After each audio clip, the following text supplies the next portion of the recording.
Look at your day, really? Look at it. You wake up, you sit for breakfast, you sit in your car or on the train to work, you sit at a desk for 8, maybe 10 hours, you sit for dinner, and finally, you sit to relax before you sleep. We are living in the most sedentary era in human history. But while we often talk about what this chair is doing to your waistline or your posture, we are ignoring a much more terrifying reality. We are ignoring what this chair is doing to your mind. New research is uncovering a disturbing truth. A sedentary lifestyle isn't just making us physically weaker. It is literally changing the structure of our brains. It is shrinking the areas responsible for memory. It is cutting off the fuel supply to your neurons. It is accelerating cognitive decline. Studies from the Pacific Gnosis Institute and other leading research centers have shown that physical inactivity is a direct driver of neurodegeneration. When you stop moving, your brain stops growing. But here is the good news. This process is reversible. Today, we are going to dive deep into the non-doa movement. We will explore how ancient practices like yoga align perfectly with modern brain scans to prove that you can rebuild your brain. We are going to look at the mechanism of dynamic harmony. And I'm going to give you a specific protocol backed by Harvard Health to wake up your nervous system. Welcome to the science of saving your brain. To understand why sitting is so dangerous, we first have to understand how your brain gets its food. Your brain is a hungry organ. Despite weighing only about 3 pounds, it consumes roughly 20% of your body's oxygen and energy, but it does not have a pump of its own. It relies entirely on your heart, and crucially your muscles, to deliver that fuel. When you walk, run, or simply move, your muscles contract. Specifically, the muscles in your legs acting as a second heart, pumping blood back up against gravity to your chest and head. But what happens when you sit for 8 hours straight? That pump stops, the blood flow slows down, it becomes sluggish. This indirectly limits the blood flow reaching your brain.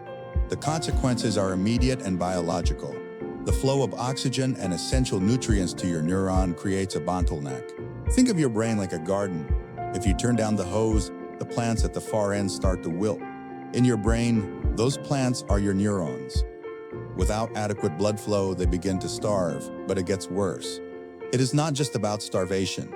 It is about regeneration. You might have heard the old myth that you are born with a set number of brain cells, and once they die, they are gone. That is false. Your brain is capable of neurogenesis, the birth of new neurons throughout your life, especially in the hippocampus, the area responsible for memory and learning. However, research published in MDPI highlights a hidden danger. A sedentary lifestyle creates an environment that actively suppresses this process. Inactivity increases systemic inflammation and oxidative stress. It creates a toxic chemical soup in your body that travels to the brain, impairing synaptic plasticity, the ability of your brain to adapt and rewire itself. Studies have found that people who are sedentary show faster cognitive decline and memory loss compared to their active counterparts. And this is not just about forgetting where you put your keys. We are talking about significant structural changes that open the door to dementia and Alzheimer's. And finally, there is the emotional cost. Have you ever felt sluggish, anxious, or unmotivated after a long day of doing nothing but sitting? That is not in your head. It is in your hormones. Prolonged sitting is linked to higher levels of the stress hormone. When you do not move, your body does not process effectively. It builds up, leading to increased risks of anxiety and depression. You enter a state of stagnation, physically and mentally. So the problem is clear. Our modern lifestyle is putting our brains in a cage. How do we break out? Long before we had MRI machines or neurobiology, ancient sages in India understood this connection intuitively. They did not call it blood flow or neurogenesis. They called it prana. In yoga philosophy, health is defined as a dynamic harmony. Note the word dynamic. It implies movement, it implies flow. According to these teachings, prana is the vital life force that permeates the universe. It circulates within us, powering everything from the movement of a muscle to the formation of a thought. The yogis believe that when the body is static for too long, the flow of prana becomes blocked, stagnant. They viewed a sedentary body not just as lazy, but as energetically sick. The solution they developed was not just exercise, it was a system to restore flow. This is where it gets fascinating. If you translate the Sanskrit word prana into the language of modern science, it correlates almost perfectly with blood circulation and nerve impulses. When a yogi says we need to unblock the energy channels, a neuroscientist says we need to restore vascular perfusion and synaptic transmission. They are talking about the exact same thing. So when we look at yoga, we should not just see it as stretching, we should see it as a time-tested technology for brain maintenance. And now modern science is finally catching up to prove why it works so well. Let us look at the hard data. What happens inside your skull when you step onto the mat? Harvard Health has published compelling evidence regarding yoga's impact on the brain. The results are undeniable. Research using magnetic resonance imaging has shown that people who practice yoga regularly have a thicker cerebral cortex and a larger hippocampus compared to non-practitioners. Why does this matter? The hippocampus is the brain's memory center. It is usually the first structure to shrink as we age or develop dementia. Yoga essentially acts as a shield, slowing down this age-related atrophy.